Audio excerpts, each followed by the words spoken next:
어두운 방에 들어가 침대로 가는 길을 찾지 못한 적이 있는가? 어두운 방에서 무언가를 우연히 발견한 적이 있는가? 혹은 어두운 실내에서 누군가와 부딪힌 적이 있는가? 밝은 빛 속에서 사물을 있는 그대로 보고 길을 찾아가는 것은 쉽다. 어두운 환경, 즉 빛이 적은 곳으로 이동하면 눈이 적응하는 데 시간이 걸린다. 처음에는 어떤 것도 명확하게 볼 수 없다. 하지만 결국 우리는 볼 수 있다. 우리의 눈에 있는 로돛신 덕분에. 우리 삶에도 명확함이 있고 상황을 있는 그대로 볼 수 있으며 크나큰 희망과 열정과 기쁨으로 나아갈 수 있는 밝은 시기가 분명히 있다. 그러나 이따금 삶이 그다지 밝지 않은 더 어두운 단계로 옮겨갈 때가 있다. 명확하게 자신과 상황을 볼 수 없는 때가, 이때는 어떤 결정을 내리기가 어려워진다. 우리는 혼란에 직면하고 희망을 잃는다.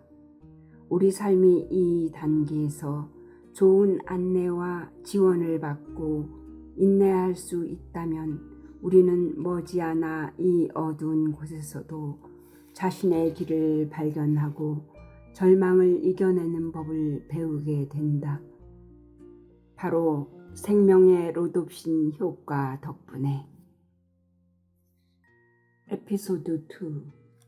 영적 수행은 행복의 토대이다. 혼란의 시기에 우리의 길을 인도하고 기쁨의 시기에 우리를 삶에 뿌리 내리게 한다.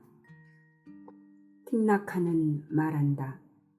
명상은 우리의 걱정, 두려움, 분노를 표현하는 데 도움이 된다.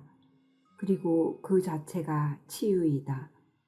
우리는 자신의 본연적인 치유 능력이 그 일을 하도록 두면 된다. 영성은 우리가 이 세상에 살고 있지만 이 세상에서 온 것은 아니라는 전제에 출발점을 둔다. 우리의 많은 문제는 자신의 근원적인 정체성을 이해하지 못하는 데 있다. 우리는 영적인 경험을 하고 있는 인간이 아니라 인간의 경험을 하고 있는 영적인 존재이다. 이 원리를 이론적으로 깨닫는 것은 불가능하다. 수백 개의 강의를 듣고 많은 책을 읽을 수는 있지만 우리가 나날의 명상을 실천하지 않는 한 그것만으로는 충분하지 않다. 영적 수행을 설명하는 가장 간단한 방법은 우리 자신과 연결되는 차원들을 설명하는 일이다. 언제든지 우리는 세 종류의 차원과 연결될 수 있다. 첫째는 외부와의 연결이다. 우리는 시간의 대부분을 외부 세계와의 연결, 인간 관계들, 그리고 자신의 일과 연결되는 데 소비한다.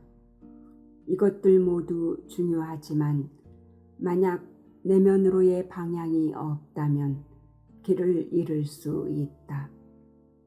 자신만 뒤처지고 놓치고 소외되는 것 같은 두려움, 다른 곳의 잔디밭이 더 푸르다고 생각하는 것, 균형 잃은 삶을 사는 것 등은 모두 외부의 행복의 우선순위를 잘못 두었기 때문에 나타나는 증상이다.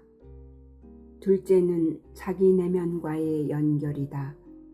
많은 이들이 일상생활 너머의 내면에서 위안을 찾는다. 살기 위해 투쟁하는 사람들, 외부 세계를 정복하기 위해 분투 노력하는 사람들, 자신의 내면 세계에 대해 궁금해하는 사람들, 그리고 때때로 진리의 추구의 길을 떠나는 몇몇 사람들.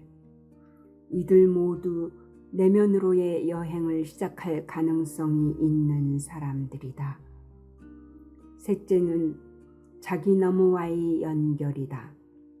단순히 내면으로만 항해하는 사람들은 더 이상 앞으로 나아가지 못하거나 방향성 부족으로 좌절할 수 있다. 그들은 시속 70노트로 항해하는 배 위에 있는 것처럼 느끼지만 나침판이 없다.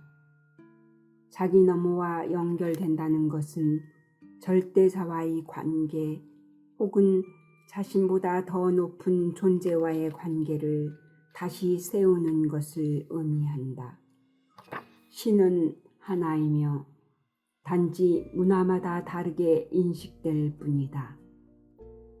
그러므로 이것은 나의 신이나 당신의 신과 연결되는 것이 아니라 우리의 신과 연결되는 것이다. 그것은 한 개의 전구가 발전소 전체에 연결되는 것과 같다. 전구 자체는 텅스텐 필라멘트가 달린 유리 조각에 불과하다. 그것이 빛을 경험하고 다른 이들에게 빛을 주기 위해서는 전력이 필요하다.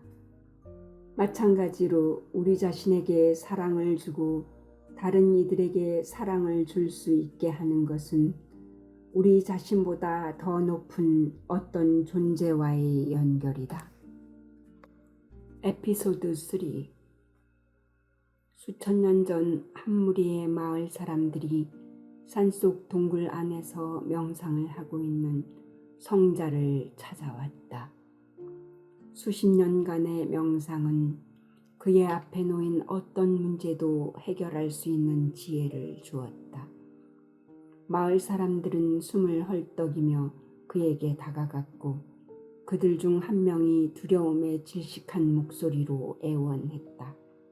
아, 존경받는 분이시여. 부디 우리를 도와주소서. 마을을 공포에 떨게 하는 커다란 독사가 있습니다. 성자는 대답하지 않았다. 여전히 깊은 명상에 잠겨 있었다. 마을 사람들은 서로를 바라보더니 자신들의 비공식적인 대변인을 떠밀어 다시 말하라고 재촉했다. 그 뱀이 씩씩거리는 소리를 수 킬로미터 떨어진 곳에서도 들을 수 있습니다. 뱀은 위협을 받든 안 받든 길 가는 사람들을 무자비하게 공격합니다. 이로 인해 우리 모두는 혼자 밭에 나가기를 두려워하게 되었고 그 결과 농작물이 고갈되고 있습니다. 뱀의 독이 우리를 한 사람씩 죽이는 유일한 것은 아니에요. 우리는 굶어 죽어가고 있습니다. 제발 도와주세요. 대부분의 진실하고 영적인 사람들이 그러하듯이 그 성자는 천성적으로 자비로웠다. 사태의 심각성을 이해한 그는 지프로 엮은 방석에서 일어나 마을 사람들을 둘러보았다. 그리고 말했다. 그 뱀을 만나봅시다. 마을 사람들은 희망에 가득 차서 환호했고 그들 중 한 무리가 씩씩거리는 적을 찾아 성자의 뒤를 따랐다. 한때 그들의 집이었던 흙먼지 투성이 유령의 땅으로 다가가자 마을 반대편에서 뱀이 내는 홀릴 듯한 소리가 울려 퍼졌다. 그 소리는 쇠스랑이나 횃불에도 아랑곳하지 않고 빠른 속도로 마을 사람들에게 다가왔다. 사람들은 필사적으로 도망쳤지만 성자는 자신을 공격하려 온 볼을 넓게 펼친 생명체에 구애받지 않고 가만히 서 있었다. 뱀이 스르르 미끄러지듯이 다가가자 녹색과 검은색 비늘이 물결처럼 올라갔다 내려갔다 하며 햇빛에 장엄하게 어른거렸다. 얼마나 아름다운가. 성자는 생각했다. 성자가 다른 먹잇감처럼 도망가지 않자 혼란스러워진 뱀은 움직임을 멈추고 그를 노려보았다. 앞으로 나오라, 참으로 아름다운 너. 성자가 큰 소리로 외쳤다. 한 번도 그런 친절을 경험해 본 적이 없던 뱀은 이 5마디 말에 넋을 빼앗겼다. 성자의 말에 담긴 따스한 온기가 뱀에게 익숙했던 타오르는 불의 열기를 대체했다. 뱀은 모든 사나움을 잃고 성자에게 미끄러지듯 나아가 그의 발 앞에 온순하게 몸을 감아 경의를 표했다.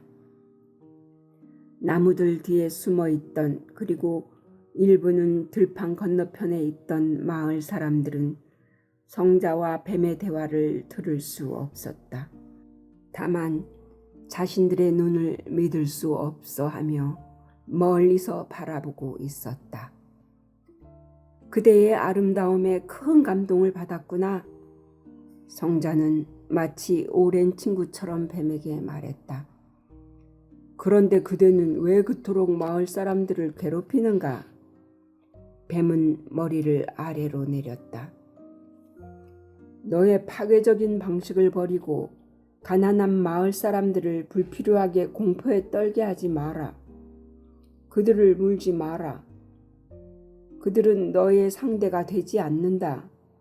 숲에는 내가 먹을 것이 많다. 뱀은 성자에게 절을 하고 앞으로 마을 사람들을 건드리지 않기로 결심했다. 뱀 역시 성자의 명령에 담긴 품위와 엄숙함에 감동받았다. 누구든 새로운 서약을 함으로써 새 삶을 시작할 수 있다. 뱀도 그렇게 했다. 새로 난 잎사귀처럼 뱀은 새로운 존재가 되었고 누구에게도 해를 끼치지 않고 순수하게 새로운 삶을 시작하겠다는 약속을 양심적으로 지켰다. 그날부터 마을 사람들은 마냥 신이 났고 농작물 수확량은 2배로 늘었으며 마을의 소들은 동요 없이 풀을 뜯었다. 아이들은 숲에서 놀이를 했다. 성자는 그의 동굴로 돌아가 내면 여행을 계속했다. 행복한 이야기인가?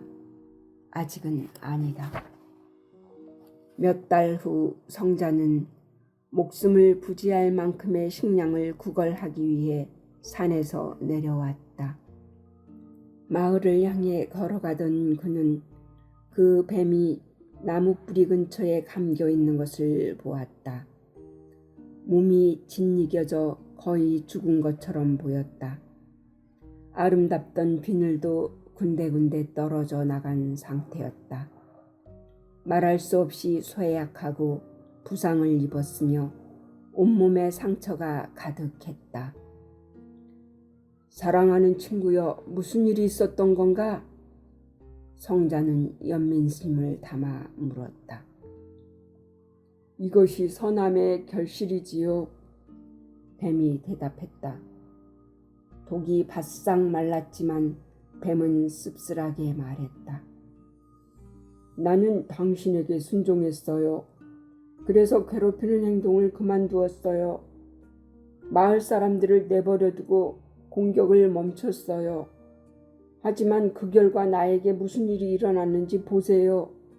다들 내게 돌을 던지고 막대기로 때리고 심지어 아이들까지도 나를 놀리며 무자비하게 내 꼬리를 끌고 다녔어요.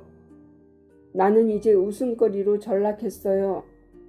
하지만 나는 당신과의 약속을 지켰어요. 성자는 미소 지으며 말했다. 오, 뱀이여. 너는 내가 부탁한 대로 했지만 나의 지시를 완전히 이해하지 못했구나. 나는 물지 말라고 했지. 몇 킬로미터 밖의 사람들도 저지할 수 있는 너의 무서운 씩씩 소리를 멈추라고 하지는 않았다. 뱀은 몸을 풀고 자신이 무엇을 해야 하는지 비로소 이해했다. 마을 사람들은 씩씩거리는 소리가 악몽처럼 그 지역으로 돌아오자 더운 여름인데도 공포로 몸을 떨었다. 그때부터 마을 사람들과 뱀은 모두 안전하게 살았다.